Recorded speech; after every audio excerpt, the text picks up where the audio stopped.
Hello guys, ഇന്ന് നമുക്കൊരു get ready with me ചെയ്യാം. അതൊരു simple get ready with me. First നമുക്ക് സൺസ്ക്രീൻ ഇടാം. ഞാൻ ഫോക്സ് സ്റ്റൈലിൻ്റെ സൺസ്ക്രീനാണ് ഇവിടെ എടുത്തേക്കുന്നത്. അത് നന്നായിട്ട് മുഖത്ത് തേച്ചെടുത്ത ശേഷം നമുക്ക് നല്ല ഡോട്ട് ആൻഡ് കീൻ്റെ ഒരു ഫൗണ്ടേഷനാണ് യൂസ് ചെയ്യുന്നത്. അത് സൺസ്ക്രീൻ പ്ലസ് ഫൗണ്ടേഷൻ, അടിപൊളി സാധനം കേട്ടോ. ഇത് മുഖത്തിട്ട് കഴിഞ്ഞാൽ ഭയങ്കര ലൈറ്റ് വെയിറ്റ് ആണ്, നന്നായിട്ട് ബ്ലെൻഡ് ആകും. ഞാൻ എടുത്തേക്കുന്ന ഷെയ്ഡ് സാൻഡ് എന്ന് പറഞ്ഞ ഷെയ്ഡാണ്.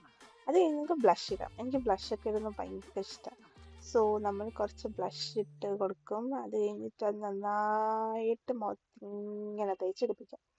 എന്നിട്ട് ഇങ്ങനെ നല്ല രീതിയിലൊക്കെ ബ്ലെൻഡ് ആക്കിയതിന് ശേഷം നെക്സ്റ്റ് നമ്മൾ ഇടാൻ പോകുന്നത് ഐലൈനർ. സോ ഐലൈനർ ഞാൻ പൊക്കത്ത് മാത്രമേ ഇടത്തുള്ളൂ.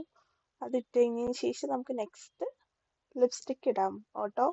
പക്ഷെ ഞാൻ ലിപ്സ്റ്റിക്കിൻ്റെ വീഡിയോ എടുത്തത് റെക്കോർഡ് ആയില്ല. സോ ഞാൻ എന്താ മെൻഷൻ ചെയ്യാം, ലാക്മേൻ്റെ ബർഗണ്ടി ലാഷ.